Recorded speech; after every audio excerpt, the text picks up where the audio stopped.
पण शिक्षण एका ब्राह्मण समाजानंच घ्यावं असं काही नाही ना. अहो इतकी हुशार सगळ्या समाजामध्ये खूप हुशार विद्यार्थी येतं, खूप हुशार मुलं येतं, पण जर त्यांना व्यवस्थित मार्गदर्शन नाही, व्यवस्थित शिकायचं नाही. आज काय दैन्य अवस्था आहे शिक्षणाची तुम्हाला सांगतो. ग्रामीण भागामध्ये एक वर्ग, त्या एका वर्गामध्ये पहिली, दुसरी, तिसरी आणि चौथी, बरोबर, त्या चौथीच्या 4 वर्गाला शिकवायला एक शिक्षक. आणि आपला देश, आपले विचार विश्वगुरू बनण्याचे येतं. बरोबर. तुमच्या ज्या काही मागण्या आहेत त्या आम्ही लवकरच पूर्ण करू असं आश्वासन दिलं. पण त्याच्यानंतर पहिली जी मीटिंग होईल मंत्रिमंडळाची, त्या मीटिंगमध्ये तुमचं हे सगळं करू. ते पहिली झाली, दुसरी झाली, तिसरी झाली, आम्ही सातत्यानं त्याचा पाठपुरावा करत राहिलो, पण शासनानं काही दिलं नाही. नंतर परत मी त्यांना सांगितलं तुम्ही जर दिलं नाही तर मी 15 ऑगस्टला परत बसतोय. 15 ऑगस्टला परत बसलो. 15 ऑगस्ट नंतर सप्टेंबरमध्ये बैठक झाली. देवेंद्र फडणवीस साहेब होते त्यावेळेस, त्यांना बैठक घेतली आणि महामंडळ दिलं. महामंडळाला 50 कोटी रुपये दिले, महामंडळ सँक्शन केलं, ओके, तिथपर्यंत झालं. पण त्याच्यानंतर विधानसभेची आचारसंहिता लागायच्या एक 4-6 दिवस अगोदर अध्यक्षांची नेमणूक केली. बरोबर. महामंडळाचे अध्यक्ष झाले आणि आता उर्वरित कार्यकारिणी, आचारसंहिता लागली. आचारसंहिता झाल्यावर होईल, आज होईल, उद्या होईल, परवा होईल, हे सगळं करत असताना आजपर्यंत 2-2.5 वर्ष झाले तर महामंडळ होऊन एकही अशासकीय सदस्य नेमला नाही. गांधी चमन जालना, पूर्वी जिथं दीपक भाऊंनी 2 उपोषणं केलेले आहेत, 3रं उपोषणही तिथंच होणार आहे. 29 ऑगस्ट 2026 रोजी चालू होणार आहे, तिथंच उपोषण होणार आहे. आणि प्रत्येक गावातून लोकांचा, म्हणजे आमचा फोन कंटिन्यू चालू आहे, म्हणजे लोकांचा प्रतिसाद आहे. लोकांनाही आता वाटायला लागले की खरंच जी म्हणजे मूळ दुखणं होतं त्याच्यामध्ये हात घातलेला आहे. आता जर तुम्ही बघितलं की देवेंद्र फडणवीस हे स्वतः ब्राह्मण समाजाचे आहेत, मग याकडं एक हक्काने किंवा एक मार्गदर्शक म्हणून तुम्ही त्यांच्याकडे काय मागणी करता? नमस्कार, मी आपल्या सर्वांचा मित्र अक्षय ताटे. संपूर्ण महाराष्ट्रात आरक्षणाची चर्चा चालू आहे. एकीकडे मनोज जरांगे पाटील मराठा आरक्षणासाठी सक्रिय आहेत, दुसरीकडे ओबीसी समाज सुद्धा रस्त्यावर येण्याच्या तयारीत आहेत आणि आता सकल ब्राह्मण समाज सुद्धा 29 ऑगस्टला त्यांच्या हक्कासाठी, आरक्षणासाठी रस्त्यावर उतरणार आहेत. या आरक्षणात सर्वात जास्त चर्चा होती आहे दीपक रणनवरे यांची आणि त्यांच्यासोबत असलेले योगेश जयंतीकर हे समन्वयकांची. खरं तर मागच्या अनेक वर्षापूर्वी म्हणजे 2023ला परशुराम आर्थिक विकास महामंडळासाठी सुद्धा त्यांनी संघर्ष केलाय. 9 दिवसांचं उपोषण सुद्धा त्यांनी केलंय. 1000 कोटी रुपयांची तरतुदीचं आश्वासन शासनाने दिलं होतं, परंतु त्यावेळेस सुद्धा बोळवण सरकारने केली. ह्यावेळेस ते चॉकलेट देतील का, ह्यावेळेसचं नियोजन काय आहे आणि खरंच त्यांचं जे काही उपोषण आहे त्या मागण्या काय आहेत याची चर्चा सध्या आपल्या महाराष्ट्रात सध्या जोर धरत आहे. त्याचविषयी आपल्यासोबत चर्चा करण्यासाठी स्वतः दीपक रणनवरे आहेत आणि सोबतच जयंतीकर सर सुद्धा आहेत. त्यांच्याकडनं जाणून घेणार आहोत की या आंदोलनाची नेमकं भूमिका काय आहे, ब्राह्मण समाज यांना आरक्षण का पाहिजे आहे आणि त्यांची काय समस्या आहे तेही जाणून घेणार आहोत. तुमच्या सर्व प्रश्नांची उत्तरं सुद्धा जाणून घेणार आहोत आजच्या या पॉडकास्टमध्ये. आपल्यासोबत आहेत दीपक रणनवरे सर आणि जयंतीकर सर. नमस्कार. नमस्कार. खरं तर 29 ऑगस्टपासून तुम्ही उपोषणाला बसता आहेत, त्या उपोषणाची भूमिका नेमकी काय आहे आणि कशाबद्दल तुम्हाला हे उपोषण करायचं? मी सर्वप्रथम आपल्या चॅनलचा खूप खूप आभारी आहे.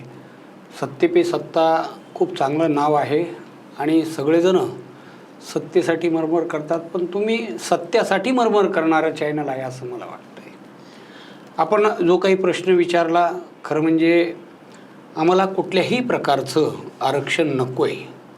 आमचा विषय आरक्षणाचा नाहीच आहे. मुळामध्ये 29 तारखेला जे बसतो आहे की त्यामध्ये ब्राह्मण समाजातील मुलामुलींना सर्व शिक्षण हे मोफत मिळालं पाहिजे, यासाठी भले मग ब्राह्मण समाजाचे असू देत किंवा सर्व समाजाचे असू देत, त्याच्यासाठी ह्या शिक्षणासाठी हे आम्ही बसतोय. कारण ब्राह्मण समाज म्हणलं की त्याला सगळ्यात मोठी भूक आहे. जेवायला नसलं तरी झालं, पण आम्हाला शिक्षणाची मात्र भूक आहे आणि ती भूक भागवण्यासाठी आम्ही आजचा हा आमचा प्रयत्न आहे. ही तुम्ही म्हणतायत की बरोबर आहे, ब्राह्मण समाज म्हणजे एज्युकेटेड आणि शिक्षणाला महत्त्व देणारा, विद्याला महत्त्व देणारा समाज आहे, परंतु ती भूक कशी भागवता येईल? आता तुम्ही म्हणतायत की सर्वांना शिक्षण पाहिजे, शिक्षण तर सरकार देते, जिल्हा परिषदमध्ये शाळा आहे, अनेक कॉलेजेस आहे, मग ती भूक कशी भागणार? हे बघा, सरकारचं अजूनही मला धोरण कळालं नाही. एकीकडं शिका आणि मोठे व्हा म्हणतं, दुसरीकडे एवढी फीस करून टाकलेली की आपण बघा तुम्ही, खूप गरीब लोक आहेत आणि अशा लोकांच्या घराची किंमत जरी घर जरी विकलं तर त्यांना शिकायला जी काही फीस आहे ती नाही. शासनाची कशी पॉलिसी आहे की तुमची ट्युशन फीस 5,000 रुपये ती तुम्हाला माफ, पण बाकीचे जे बिल्डिंग फंड आहे, डेव्हलपमेंट चार्ज आहे, अमुक आहे टमुक, हे 1,20,000 कुठनं घालणार आहेत लोक, कुठून आणणार आहेत? यांना ब्राह्मण समाज 1947 पासून जे खेड्यात होते ते शहरामध्ये आले. शहरामध्ये छोटी मोठी कारकुनाची नोकरी भेटली का त्या कारकुनाच्या नोकरीवर आपल्या मुलांना चांगलं शिकवता येतं की ह्या सगळ्या याच्यामध्ये रात्रंदिवस मरमर करतोय. पण हे सगळं करत असताना 47 पासून ते आज लगत इतकी धावपळ झाली की आता ज्या काही गावाकडल्या शेती होत्या त्या आमच्या हजारानं लाखानं विकल्या गेल्यात. आमची 1-2 पिढी त्याच्यात शिकली गेली, पण आता शिकायला पैसा नाही आणि विकायला काही आमच्याकडं राहिलं नाही. म्हणून शासनानं ही पूर्ण आम्हाला जे शिक्षण घ्यायचं आहे कुठलाही एकही रुपये न घेता शासनानं ब्राह्मण समाजाच्या मुलामुलींसाठी शिक्षण मोफत केलं पाहिजे, ही आमची सगळ्यात मोठी मागणी आहे. नाही, शिक्षण मोफत केलं पाहिजे तर सर्व आता सध्या तुम्ही म्हणतायत की शिक्षणासाठी पैसा लागतो, परंतु शासन स्कॉलरशिपसुद्धा देते, अनेक योजना आहेत. मग शिक्षण सगळ्यांना मोफत, मग ह्या धर्तीवर तर मग सगळ्यांनाच पाहिजे की फक्त स्पेसिफिक ब्राह्मण समाज, म्हणजे काय नेमकी भूमिका आहे? मुळात हे बघा, खरं म्हणजे सरकारला आम्ही विनंती करतो, शिक्षणाचा ज्यांना कोणाला घ्यायचा अधिकार आहे त्यांना सगळ्यालाच. तर मी माझ्या समाजाचं आहे म्हणून मी म्हणन किमान बाबा ब्राह्मण समाजाला द्या, बरोबर. पण शिक्षण एका ब्राह्मण समाजानंच घ्यावं असं काही नाही ना. अहो इतकी हुशार सगळ्या समाजामध्ये खूप हुशार विद्यार्थी येतं, खूप हुशार मुलं येतं, पण जर त्यांना व्यवस्थित मार्गदर्शन नाही, व्यवस्थित शिकायचं नाही. आज काय दैन्य अवस्था आहे शिक्षणाची तुम्हाला सांगतो. ग्रामीण भागामध्ये एक वर्ग, त्या एका वर्गामध्ये 1ली, 2री, 3री आणि 4थी, बरोबर, त्या 4 वर्गाला शिकवायला एक शिक्षक. आणि आपला देश, आपले विचार विश्वगुरू बनण्याचे येतं, बरोबर. मग मला खरंच सांगा, जर इतका मोठा शिक्षणाचा मूळ पाया शिक्षण, बाकी काही देऊ नका. आम्हाला 1 दिवस खायला नाही दिलं तरी चालन, 2 दिवस नाही, महिनाभर दिलं नाही तरी चालन, पण शिक्षणापासून वंचित राहणार नाही. आमची भूक फक्त आणि फक्त शिक्षण आहे. हा महाराष्ट्र सुजलाम सुफलाम झाला पाहिजे, देश सुजलाम सुफलाम झाला पाहिजे, नव्हे तर जग चांगलं झाले आणि जगात आम्ही विश्वगुरू झालो पाहिजेत. पण ही संकल्पना कधी होईल की ज्या लोकांना, ज्या विद्यार्थ्यांना, ज्या मुलांना, ज्या पालकांना आपले मुलं घडवायचेत, त्या घडवण्याच्या यंत्रणेमध्ये तुमचे हे जे अडथळे आणलेले आहेत आर्थिक व्यवहाराचे, हे दूर केले तरच मुलं मोठे होतील आणि देश विश्वगुरू होईल. जी संकल्पना विश्वगुरूची ती पण आमची विश्वगुरू व्हायलाच पाहिजे. नाही, निश्चितच तुमचा विचार खरंच कौतुकास्पद आहे. आता जर तुम्ही बघितलं की मराठा समाजासाठी सारथी ही संस्था आहे, ओबीसीसाठी महाज्योती आहे, त्याच्यानंतर SC दलित समाजासाठी बार्टी आहे, त्याच धर्तीवर परशुराम आर्थिक विकास महामंडळाची सुद्धा स्थापना केली आहे. त्या माध्यमातून सुद्धा आपण शिक्षणाची तरतूद करू शकतो, ती भूक भागू शकतो, असं वाटत नाही का? 100% वाटतंय. सरकारचं जे काही उदास धोरण आहे बघा, परशुराम आर्थिक विकास महामंडळ शिंदे सरकारनं दिले, शिंदेसाहेब मुख्यमंत्री असताना दिले, नंतर देवेंद्र फडणवीसजी उपमुख्यमंत्री होते, अजितदादा स्वर्गीय होते, त्यांनी महामंडळ दिले. ह्या सरकारचं मी खरंच कौतुक करतो की ब्राह्मण समाजाला गेल्या 15-20 वर्षापासून आम्ही हा झगडा करतो, त्या सरकारनं दिलं, त्यांचे आम्ही आभार मानतो. आम्हाला अध्यक्षही दिला. पण एक गोष्ट लक्षात घ्या, कुठली गोष्ट पूर्णत्वाकडे नेत नाही म्हणून नेहमी मलाच नाही तर सगळ्याला उपोषणाची वेळ येते. महामंडळ दिलंय, 50 कोटी रुपये दर वर्षाला तुम्हाला देऊ केले. तो आज 2 वर्ष झालेत, फक्त अध्यक्षाची नेमणूक केली. अध्यक्ष इतका चांगला झाला, आमच्या नशिबानं खूप चांगला भेटलाय की अध्यक्ष जोडला, बाकीचे अशासकीय सदस्य नाही नियुक्त केलेत, कुठल्या जिल्ह्याला जिल्हा समन्वयक नियुक्त नाही केलेत.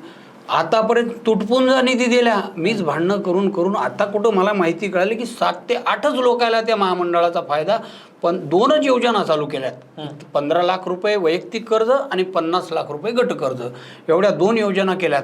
पण आमचं त्याच्याही पलीकडे जाऊन म्हणणं आहे किंवा महिलांसाठी योजना चालू करा, मुलांच्या शिक्षणावर योजना चालू करा, आणि त्याच्याही पलीकडं बघा तुम्ही, आज ब्राह्मण समाजाची अतिशय वाईट परिस्थिती आहे की शासकीय कर्मचारीच आमचे उरलेले नाहीत. आणि मला तरी आज माझं 50च्या पुढे वय गेलं, मला तरी आठवत नाही की एखादा मुलगा शासकीय कर्मचारी झालाय. मग ब्राह्मण समाजानं नोकऱ्या शासनात करू नये का? पहिली अशी परिस्थिती होती, 95% ब्राह्मण समाज, बरोबर, आज 5% सुद्धा उरलेलं नाहीये. मग याच्यासाठी आमच्याकडे बुद्धी आहे, मग आम्ही काय करायचं की आम्ही शासनानं करू देत किंवा महामंडळानं करू देत, जसं सारथी बाटीसारखी ज्या योजना आहेत त्याच्या धर्तीवर महामंडळाच्या वतीनं ब्राह्मण समाजासाठी प्रत्येक विभागाला, आमची तर जिल्ह्याची मागणी आहे पण आता सुरुवात आपण करू विभागाला, की स्पर्धा परीक्षा मार्गदर्शन केंद्र हे शासनाच्या वतीनं केलं पाहिजे किंवा महामंडळाच्या वतीनं केलं पाहिजे. त्याचबरोबर आज तुम्हाला खोटं सांगत नाही, आमचे मित्र योगेश जानतीकर यांना माहिती आहे, लेकरायला खायला पैसे नाहीत. आई वडील त्यांना पुण्याला ठेवलं, संभाजीनगरला ठेवलं, कुठून खाणार येतं? बरोबर आहे. काही आया अशा येतात स्वतःच्या गळ्यातलं मंगळसूत्र विकून त्या लेकरायला पैसे पाठवायला. शासन काय करतं, कशावर खर्च केला पाहिजे? म्हणून आमचं मत आहे की बाबांनो, की ह्या ज्या सगळ्या गोष्टी आहेत, तुम्ही येतात, आम्ही उपोषणाला बसतो, कुठंतरी एक लेखी देतात, हे उपोषण शेवटपर्यंत, हे जोपर्यंत जी आर निघणार नाही तोपर्यंत उपोषण सुटणार नाही, या ठामे. आणि समाजातले गरीब कुटुंबातले लेकरं शिकलेच पाहिजेत. ज्यांच्याकडे पैसा आहे ना त्यांची लेकरं विदेशात आहेत, बाहेर आहेत, अजून चांगले, आनंद आहे. कुणाचे कुठलेही समाज काय असं, पण ज्यांच्याकडे पैसा नाही पण विद्यार्थी हुशार येतं, मग अशांनी काय केलं पाहिजे? म्हणून हाही सगळा जीवाचा आटापिटा. बघा, माझ्या दोन्ही मुलीचे शिक्षण झाले, दोघी BE येतात, दोघी जणीचे लग्न होते, एकीचं झालं, एकीचं राहिलेलं, एकीचं होऊन जाईल, पण माझं कोणी शिकायला राहिलं नाही. पण ह्या समाजाचे अश्रू पुसणारे कोणी ना कोणीतरी पाहिजेत, म्हणून आम्हाला पुढाकार घ्यावा लागायला. तुमची मागणी बरोबर आहे, पण GR काढण्यासाठी नेमकं मुद्दा काय, मुख्य मुद्दे काय? जसं तुम्ही म्हणाला की सर्वांना समान शिक्षण, ठीक आहे, सर्वांना समान शिक्षण तर शासन देते, मग नेमकं मुख्य मुद्दा काय असणार? मुख्य मुद्दा असा आहे की शासनानं जी काही फीस आहे, कुठल्याही ज्याला जे शिक्षणात बसतील ज्या अटीत, की त्या अटीमध्ये शिक्षण त्यांना घेता आलं पाहिजे. बाबा एखादा आता मेडिकलसाठी इतके विद्यार्थी ब्राह्मण समाजात आहेत की, पण त्याची जी फीस आहे, फीस कुठून आणणार आहे? आज ब्राह्मण समाजाच्या पलीकडे माझे एक मित्र येतो, ओपनमधले येतं, त्यांचा मुलगा शिकायला कर्जजवळ आहे मेडिकलला, MBBSला. त्या मुलाची परिस्थिती अशी आहे, 4 लाख रुपये त्यांची फीस आहे आणि हॉस्टेलची 4.5 लाख रुपये फीस आहे. बरोबर आहे. कुठून आणणार आहे इतके पैसे? कामगार माणूस एखादा किंवा साधं काम करणार कुठून आणेल पैसे? मग इतकाली फीस कुठून काय करायची? मग लेकरांनी शिकायचं नाही का? त्याच्याच नाही, ब्राह्मणाच्याच नाही, प्रत्येक, हा अधिकार आहे आमचा, संविधानानं दिलेला आम्हाला अधिकार की आम्ही शिकलो पाहिजे. हे पैसे इतकाले वाढवणं हा अधिकार नाही आहे शासनाला. म्हणून आम्हाला सगळ्यात महत्त्वाचा विषय आहे, ब्राह्मण समाजातील लेकरं शिकले, मोठे झाले पाहिजे आणि ह्या महाराष्ट्राच्या उन्नतीमध्ये, ह्या देशाच्या उन्नतीमध्ये त्यांचा सहभाग असला पाहिजे. तुम्ही म्हणतात ते एकदम वस्तुस्थिती आहे आणि यावरच सरकारी शाळा, जिल्हा परिषद शाळा आता बंद पडण्याच्या मार्गावर आहे. खरं तर शिक्षणावर तुम्ही फोकस करतायत, परंतु शिक्षण मंत्री किंवा सरकार या सरकारी शाळेबद्दल उदासीन असं वाटत नाही का तुम्हाला? हे बघा, खरं सांगतो, मी जिल्हा परिषदचा विद्यार्थी, मी चांगला शिकलोय. मी काय शिकलो, काय केलं हे नाही. सरकारचं एक धोरण आहे शिक्षणाच्या बाबतीत, मला अजून कळालं नाही की प्रायव्हेट शाळा तिथं ॲडमिशन भेटत नाही आणि सरकारी शाळेमध्ये विद्यार्थी भेटत नाही. गल्ली गल्लीत जाऊन तिथल्या शिक्षकांना विद्यार्थी घेऊन यावं लागते. मग ह्याच्या मग तुमचा दर्जा व्यवस्थित नाही, तिथलं शिक्षण व्यवस्थित नाही आहे का? तेच शिक्षक येतं. शिक्षण जर व्यवस्थित आहे, तिथली व्यवस्था सगळ्या शाळा बघा तुम्ही, कुठली भिंत पडलेली, कुठं मोळकडीच, कुठं झाडाखाली शाळा. मग आता कोण्याही पालकाला असं वाटतं ना, बाबा ठीक आहे आपण 4 जागेवर अजून कष्ट करू, पण आपलं लेकरू बघा, परत सगळ्याला एकच वाटतं की माझं लेकरू चांगलं शिकलं पाहिजे. बरोबर. हां, मग चांगलं शिकण्यासाठी जे मग सरकारनं शाळा चांगल्या कराव्या, कॉलेज चांगले करावे आणि त्याच्याही पलीकडं देशात सगळ्यात जास्त खर्च कशावर आहे आपला? शिक्षणाला किती आहे? 2-2.5%. आपण महाराष्ट्रभरातल्या लोकायला शिकवायचं, लेकरायला शिकवायचं आणि तुम्ही इतकं बजेटमध्ये इतके 2-2.5% आपण शिक्षणावर खरं म्हणजे 6-7% खर्च द्यायला पाहिजे. 1 नंबरच्या शाळा बनवायला पाहिजे, त्याच्यातून चांगले विद्यार्थी बनले पाहिजेत आपले. नाही, आज सकाळीच एक बातमी आली होती की कुंभमेळ्यावर जो खर्च होतोय त्यातल्या 10% जरी खर्च केला असता किंवा 1% जरी खर्च केला असता तर सगळ्या शाळा, जिल्हा परिषदच्या शाळा सुधारल्या असत्या. याकडे काय म्हणजे कशा पद्धतीने तुम्हाला वाटतं की? खरी गोष्ट आहे बघा, हा झाला धार्मिक विषय. हो, आमच्यासारख्यानं काही बोलावं, परत मी ब्राह्मण, मला खरं कळतं किंवा काय केलं म्हणजे काय केलं पाहिजे. आता त्या विषयावर मी तर बोलणार नाही, ते असू द्यात, पण त्यांना तितका खर्च दिला ना, अजून 10% तुम्ही जे म्हणतात ते इकडं शाळेसाठी द्यावा. शाळा चांगल्या कराव्यात, कॉलेज चांगले करावेत. जिल्हा परिषदची शाळा, महापालिकेची शाळा, नगर परिषदची शाळा म्हणलं तर लोक नाकमुरडीत आहेत. आणि तिथूनच आज जे महाराष्ट्रात मुख्यमंत्री असतील, अजून कोण बसलेले असतील, ते त्याच्यातले 95% लोक हे जिल्हा परिषदच्या शाळेतून आलेले आहेत, की जिथं त्यांच्या पायात चपला नव्हत्या, ज्यांना घालायला नव्हतं. बरं, हे सगळं त्यांच्या डोळ्यानं पाहिलेलं, तरी पण त्यांचे कसं काय आता मला कळत नाही की काय बोलावं त्यांना. म्हणून हा विषय गांभीर्यानं शिक्षणाचा विषय घ्यायला पाहिजे. बरं, आता 29 तारखेपासून तुम्ही उपोषणाला बसताय. हो. तुमची सर्व मागणी आहे. याला कशा पद्धतीने आता सध्या लोकांचा सपोर्ट वगैरे, काही चर्चा वगैरे? आणि दुसरी महत्त्वाची गोष्ट, 2023ला तुम्ही उपोषणाला बसला होता. 9 दिवस तुम्ही उपोषण केलं होतं. तेव्हा कोण कोण मंत्री आले होते आणि तुमची ती मागणी पूर्ण झाली का? हे बघा, माझं हे आता 3रं उपोषण आहे. ओके. एकदा मी 23ला बसलो, एकदा 15 ऑगस्ट 24ला बसलो. ओके. 14 डिसेंबरला नागपूरला हिवाळी अधिवेशनामध्ये मुख्यमंत्र्यांनी परशुराम आर्थिक विकास महामंडळ देऊत आणि तुमच्या ज्या काही मागण्या आहेत त्या आम्ही लवकरच पूर्ण करूच असं आश्वासन दिलं. पण त्याच्यानंतर पहिली जी मीटिंग होईल मंत्रिमंडळाची, त्या मीटिंगमध्ये तुमचं हे सगळं करूत. ते पहिली झाली, दुसरी झाली, तिसरी झाली. आम्ही सातत्यानं त्याचा पाठपुरावा करत राहिलो, पण शासनानं काही दिलं नाही. नंतर परत मी त्यांना सांगितलं, तुम्ही जर दिलं नाही तर मी 15 ऑगस्टला परत बसतोय. 15 ऑगस्टला परत बसलो. 15 ऑगस्ट नंतर सप्टेंबरमध्ये बैठक झाली. देवेंद्र फडणवीस साहेब होते त्यावेळेस, त्यांना बैठक घेतली आणि महामंडळ दिलं. महामंडळाला 50 कोटी रुपये दिले, महामंडळ सँक्शन केलं. ओके, तिथपर्यंत झालं. पण त्याच्यानंतर विधानसभेची आचारसंहिता लागायच्या एक 4-6 दिवस अगोदर अध्यक्षांची नेमणूक केली. बरोबर. महामंडळाचे अध्यक्ष झाले आणि आता उर्वरित कार्यकारिणी, आचारसंहिता लागली. आचारसंहिता झाल्यावर होईल, आज होईल, उद्या होईल, परवा होईल, हे सगळं करत असताना आजपर्यंत 2-2.5 वर्ष झाले तर महामंडळ होऊन एकही अशासकीय सदस्य नेमला नाही. मी स्वतः मंत्रालयात गेलो. गायकवाड नावाचे अधिकारी होते, अतिशय चांगले पॉझिटिव्ह व्यक्ती होते ते. त्यांनी मला चांगल्या गोष्टी सांगितल्या, पण त्यांची बदली झाली. मग तिथं कुलकर्णी साहेब आले, त्यांच्याशी भेटायला गेलो. त्यांची माझी भेट झाली नाही. 1दा 2दा 3दा ते झालं. 3ऱ्या वेळेस आता सध्या आहे तिथं बाविस्कर मॅडम. ओके. त्या बाविस्कर मॅडमशी आम्ही फोनवर चर्चा केली. मी 1-2 महिन्या अगोदरच, तुम्ही जर हे काही करत नसाल तर मी पुण्याला महामंडळाच्या ऑफिसवर उपोषणाला बसतो असं त्यांना दिलं. तर त्यांना मला 30 तारखेला एक पत्र दिलं की बाबा आम्ही नौकर भरतीला मान्यता दिलेली आहे आणि अशासकीय सदस्य आम्ही लवकरच भरतो. महामंडळाच्या ऑफिसमध्ये शासनानं भरलेलं सिंगल कर्मचारी नाही आहे, 2 वर्ष झाले. अशासकीय सदस्य नाही आहे, 2 वर्ष झाले. अध्यक्ष एकटेच राब फिरत येतं. त्यांचे 200 दौरे झालेत.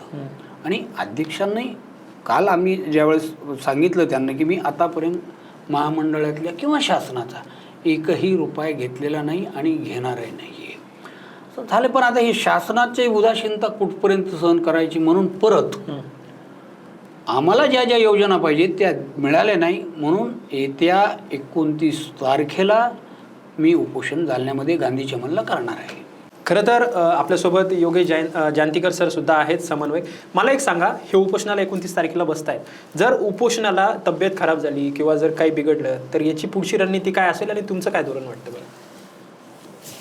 उपोषणाला 29 ऑगस्टपासून दीपक भाऊ बसणार आहेत.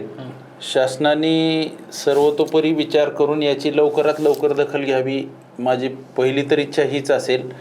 पण देव न करो भाऊंची जर तब्येत बिघडली आणि काही कारणास्तव त्यांना तिथून हलवा वगैरे लागलं तर तो विषय आम्ही व्यवस्थित नियुक्त करून पुढे चालू करू. मागच्या आंदोलनाच्या वेळेस म्हणजे सरकार आले होते, म्हणजे पालकमंत्री वगैरे आले होते, उपोषण सोडलं. ती जे आश्वासन दिलं होतं ते पूर्ण झालं का? किंवा आता त्या नवीन मागण्या काय, जसं आता यांनी सांगितलं की आर्थिक महामंडळ जे आहे परशुराम विकास महामंडळ, यात नेमकं काय बदल हवा आहे? महामंडळामध्ये बदल काय हवा आहे तर महामंडळाचे अध्यक्ष आहेत ते अतिशय चांगला व्यक्ती आहे. आपण म्हणजे विरोधाला विरोध करायचा म्हणून तशी आमची भूमिका नाही. ओके. आम्ही समाजासाठी जे महामंडळाला मागतो की महामंडळासाठी वाढीव पैशांची तरतूद, जे उर्वरित जागा वगैरे भरायच्यात विभागनिहाय जिल्हानिहाय त्याचे कार्यालय जे काढायचे ते कार्यालय सरकारने लवकरात लवकर काढावे. त्याच्यानंतर अशासकीय सदस्यांची नियुक्ती करावी, जेणेकरून प्रत्येक व्यक्तीला लांब जाण्यापेक्षा ते लोकलचे सदस्य असतील तर त्यांना त्या इच्छुक लोकांना त्यांना त्यांच्या स्थानिक ठिकाणी भेट घेता यावी. मग असे सगळ्या विभागातून सदस्यांची म्हणजे नियुक्ती झाल्यानंतर तो एक फायदा होईल समाजाच्या लोकांना. निश्चितच. बरं, आता ही उपोषणाची तयारी कशी चालू आहे? म्हणजे किती प्रतिसाद भेटत नाही राज्यभरात तुमच्या दौरे किंवा काही संपर्क, कशा पद्धतीचं नियोजन केलं? उपोषणाची तयारी म्हणजे ही सुरुवात आता झालेली आहे. सगळीकडे आजकाल सोशल मीडिया तुमच्यासारखे आमचे हितचिंतक आहेत त्यांच्या माध्यमातून पुढे गेलेले आहे. खानदेश पूर्ण झाले, उत्तर महाराष्ट्रामध्ये पूर्ण आमचे दौरे झालेले आहेत, मराठवाडा झालेला आहे, विदर्भामध्ये झालेला आहे, पश्चिम महाराष्ट्रामध्ये भेटीगाठी झालेल्या आहेत. आत्ताच आम्ही जस्ट आपलं बोलणं झालं तेव्हा मुंबईहून आलेले आहेत. स्थानिक जे, कारण हे जे उपोषण आहे हे कुठल्या नेत्याचं कुठल्या पक्षाचं कुणाचं नाही आहे. हे उपोषण आहे सर्वसामान्य माणसांनी केलेली, सर्वसामान्य माणसांसाठी केलेली तरतूद आहे. मग आपला आवाज तिथपर्यंत पोहोचत नसेल तर शेवटी आता मार्ग नाही. नाही, या उपोषणाचा उद्देश फक्त ब्राह्मण समाजापुरता आहे की सर्व? जसं यांच्या बोलण्यातून मला आठवलं की सर्वांनाच मोफत शिक्षण पाहिजे, परंतु स्पेसिफिकली जर आपण बघितलं एक कॅटेगरी वाईज, जसं की ब्राह्मण समाजाला आर्थिक नुकसान किंवा शिक्षणाची तरतूद पाहिजे किंवा सुविधा पाहिजे, त्या भेटत नाही आहेत. याविषयी तुम्ही कसं?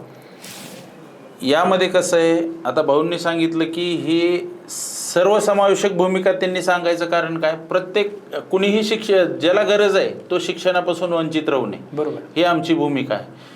पण सर्वसमावेशक भूमिका घेऊन आम्ही तिथं उपोषणाला बसू शकत नाही. एका पर्टिक्युलर समाजाचा आम्ही प्रतिनिधित्व करत असल्यामुळं आम्ही त्या आमच्या ज्या मागण्या आहेत त्या आम्ही तिथे घेऊन बसत आहोत. नाही, ते आहे, परंतु आता जर तुम्ही बघितलं की देवेंद्र फडणवीस हे स्वतः ब्राह्मण समाजाचे आहेत, मग याकडं एक हक्काने किंवा एक मार्गदर्शक म्हणून तुम्ही त्यांच्याकडे काय मागणी करणार? हो, 10 वर्ष झालं आम्ही त्यांच्याकडे हक्काने पाहतोय, त्याच्याबद्दल अडचण नाही. ते उत्कृष्ट CM आहेत असतील त्याच्याबद्दलही शंका नाही. पण तिथं त्यांच्याऐवजी कुणी दुसरी जरी CM असते, ते ब्राह्मण समाजापेक्षा महाराष्ट्राची CM आहेत, एका राज्याचे मुख्यमंत्री आहेत. त्याच्यामुळे आमची मागणी त्या प्रशासकाला आहे, तिथं जो बसलाय व्यक्ती त्याला आहे. पर्टिक्युलर देवेंद्र फडणवीस साहेब आहेत, त्यांना पूर्ण महाराष्ट्र पाहायचा आहे, आमचा त्यांना विरोध नाही आहे. पण आमचा विषय असा आहे की कुणी जरी CM असेल तर त्या व्यक्तीने समाजाला ग्रहित न धरता समाजाकडे विशेष त्यांनी पाहावं आणि जे काही समाजाच्या छोट्या छोट्या मागण्या आहेत, फार काही आम्ही असं हे करून बसलेलं नाहीत. भाऊंनी सांगितलं असेल का आमचं आरक्षण नाही, काही आम्हाला घटना दुरुस्तीचे विषय नाहीत, काहीच नाहीत. त्याच्यामुळे आमचं सरळ सोपी मागणी आहे, तुम्ही मान्य करा, GR त्याचा आल्याशिवाय आम्ही हे उपोषण सोडणार नाही. बरं, आता सध्या या तयारीमध्ये कोणत्या कोणत्या संघटना किंवा कोणते कोणते राजकीय पक्ष किंवा एखादा राजकीय नेता जसं गडकरी साहेब असतील किंवा असे कोणते नेते आहेत का की ते तुमच्या संघ पाठिंबा देणार आहेत किंवा सपोर्टला येणार आहेत? मी तुम्हाला काय सांगितलं अक्षयजी, ही लढाई जी आहे, हे उपोषण जे आहे आमच्यासारख्या सर्वसामान्यांनी सर्वसामान्यासाठी केलेलं आहे. बरोबर, ह्याच्यात कुठलाही पक्ष, कुठल्याही संघटना, जे सर्वसामान्य लोक ज्यांना आमच्या मागण्या रास्त वाटतात, ज्यांना खरंच समाजाविषयी ओढ वाटती, समाजाच्या वेदनांची जाणीव आहे, ते लोक आमच्यासोबत 100% येतील. आम्ही आव्हान तर सगळ्यांना केलेलं आहे. म्हणजे तो 5 वर्षाचा मुलगा असू, ज्याला काही थोडं बहुत कळत असेल, ते वयोवृद्ध माणसं असतील, आबालवृद्धांना आम्ही सगळ्यांना केलेलं आहे. लहानांना सांगितलेले तुम्हाला जमल तसा प्रचार करा, बरोबरीचे तर आमच्यासोबत जे आहे ते फिरतातच आहे. आणि वृद्धांना सांगितले तुमच्या आयुष्यातले 2 दिवस आमच्या जोडीत टाका या उपोषणासाठी. बरं, याचं ठिकाण आणि हे जी काही व्यवस्था आहे किंवा किती लोक येतील आणि कशा पद्धतीचं ते ठिकाण असेल आणि कुठं असेल? गांधी चमन जालना. पूर्वी जिथं दीपक भाऊंनी 2 उपोषणं केलेले आहेत, 3रं उपोषणही तिथंच होणार आहे. 29 ऑगस्ट 2026 रोजी चालू होणार आहे, तिथंच उपोषण होणार आहे. आणि प्रत्येक गावातून लोकांचा, म्हणजे आमचा फोन कंटिन्यू चालू आहे, म्हणजे लोकांचा प्रतिसाद आहे. लोकांनाही आता वाटायला लागले की खरंच जी म्हणजे मूळ दुखणं होतं त्याच्यामध्ये हात घातलेला आहे. बरोबर, त्याच्यामुळे लोकांचं कुणालाही वाटणार ना त्याचं मूलबाळ ज्याचं आहे शिकावं, त्याला जर पुढे चान्सेस असतील. कारण काय होतं माहिती काय, निःशुल्क शिक्षणामुळे एक त्यांना जे आहे मनोबल वाढेल, मनोधैर्य वाढेल त्यांचं. आणि दुसरी गोष्ट काय, ह्याच्यामध्ये त्यांना जर लक्षात आलं आपल्याला कुठल्याही शिक्षणाला रस्ते मोकळे, तर विद्यार्थी एकदम मोकळी होतील. त्यांच्या मनावर जे दडपण आलेलं आहे की बाबा माझ्या वडिलांनी हे लाख रुपये कुठं भरायचे, आज आपण लाख रुपयाचा विषय करतो. साहेब माझ्याकडे असे विषय आहेत आता, म्हणजे लोक 5,000 फीस भरायला सुद्धा परेशान आहेत. एकटा योगेश जानतीकर असेल, एकटं महामंडळाचे अध्यक्ष असतील किंवा दीपक भाऊ असतील, हे कुठं पुरणार आहेत? समाज एवढा आहे, त्यांची डिमांड एवढी आहे, पण ही पूर्ण व्हायसाठी लक्ष कोणी द्यायला पाहिजे? शासनानं. वैयक्तिक कुठलाही व्यक्ती त्याला पुरेसा पडणार नाही. बरोबर. बोलता बोलता यांच्या मुद्द्यातनं एक प्रश्न जाणवला की सरकारी नोकरीमध्ये ब्राह्मण समाजाची टक्केवारी घसरली आहे. याकडे कसं बघता? कारण की आता सध्याचा जो सामाजिक तरुण आहे तो प्रायव्हेट सेक्टरकडे जास्त मोटिवेट झाला आहे. प्रायव्हेट सेक्टरमध्ये पॅकेज जास्त भेटते, सरकारी नोकरीकडे त्याची तयारी कमी होते. मग याला जबाबदार कोण आहे? याला जबाबदार म्हणजे कसं आहे माहिती का? शिक्षण व्यवस्था. आत्ताच त्यांनी सांगितलं. काय माहिती का, उच्च शिक्षण घ्यायचं म्हणलं की प्रत्येकाला ते शक्य नाही. मग तो मुलगा असेल, विद्यार्थी असेल, जो कोणी असेल, त्याची क्वालिटी जरी असेल तर त्याला त्याच्या मनाला मुरड घालावी लागते. समजा एखादा पोरगा पोस्ट ग्रॅज्युएट होणार असेल, मग त्या आर्थिक जबाबदाऱ्याने माझ्या वडिलांनी, माझ्या पालकांनी एवढा खर्च केलेला आहे, मी अजून किती वर्ष शिक्षण घेऊ, या विवंचनेमध्ये तो काय करतो माहिती का? ठीक आहे भाऊ, हे आपण बाकी कुठाने करत बसण्यापेक्षा एक प्रायव्हेट नोकरी धरू 5-25 हजारची, पुढं वाढेलच ना पगार. ही सामान्य आपल्या सगळ्यांच्या, म्हणजे कुठेही आपण उदाहरण 10 बघितले असतील. आणि ह्याच्यामध्ये हे शिक्षणाची जे बाकीचे जे आहे, म्हणजे अडथळ्याची शर्यत जी झालेली आहे, स्पर्धा परीक्षा केंद्र जर समाजाच्या मुलांसाठी मोफत असतील तर मुलं बेधडक जाऊन तिथं अभ्यास करू शकतील. मग त्याच्यामुळं हे मुलं जर तिथं गेले तर त्याच्यामधून समजा 100 बसले तर त्याच्यातले 2, 4, 5 हळूहळू त्याचं प्रमाण वाढायला चालू होईल ना. नाही, मग यासाठी सारथी आणि बार्टीच्या धर्तीवर तुम्ही परशुराम आर्थिक विकास महामंडळात मागणी करू शकता ना. पण त्या मागणी का मांडत नाहीये की तुम्ही शिक्षणासाठी वेगळं मागताय? ठीक आहे, पण त्या आर्थिक विकास महामंडळाच्या माध्यमातून तरुणांचं भलं होणारच आहे ना. मग 100% तरुणांचं भलं होणार आहे. परशुराम आर्थिक विकास महामंडळ आणि आमचे मुद्दे हे दोन्ही वेगळ्या बाजू आहेत. आमचं सरकारला काय म्हणणं आहे, तुम्ही स्पर्धा परीक्षा मार्गदर्शन केंद्र महामंडळाच्या माध्यमातून उभे करा, शिक्षण खात्याच्या माध्यमातून उभे करा, तुम्ही कुठूनही उभे करा, पण आमच्या समाजाच्या विद्यार्थ्यांना तुम्ही ते उपलब्ध करून द्या. बरं, आता जाता जाता सर्व समाजाला आणि तरुणांना काय आव्हान असेल या पूर्ण आंदोलनासाठी?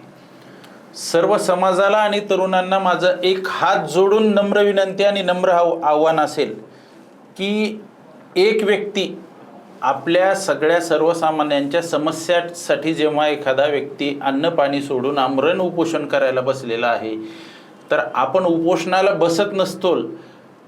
आपण त्यांना विरोध वगैरे करण्यापेक्षा किंवा व्हॉट्सअप वीर होण्यापेक्षा माझं स्पष्ट म्हणणं आहे, जसं यांनी मागणी केली आहे, आपल्या नंदुरबारला मेळावा झाला की समाजाच्या मायबाप, बंधू, भगिनी, आबाल, वृद्ध सगळ्यांनी त्यांच्या आयुष्यातले 2 दिवस आमच्या झोळीत टाका, जेणेकरून ते सरकारला जाग येईल आणि आपल्या मागण्या मंजूर होतील. एखादा माणूस प्राणकंठात घेऊन जर बसला असेल आणि सरकार त्याची वाट पाहत असेल तर समाजाचं कर्तव्य आहे की सरकारला तिथं जास्त संख्येने येऊन सरकारवर दबाव निर्माण करावा.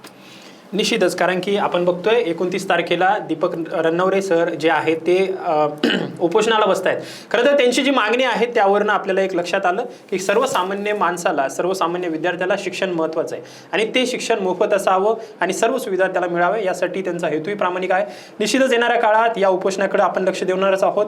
याला कसा प्रतिसाद भेटतो आणि त्यानंतर कशा पद्धतीने हे उपोषण राहणार आहे याकडे आपलं लक्ष असणारच आहे. येणाऱ्या काळात त्यांचे उपोषण यशस्वी हो आणि त्यांच्या सर्व मागण्या पूर्ण हो अशा अपेक्षा आपण व्यक्त करूयात.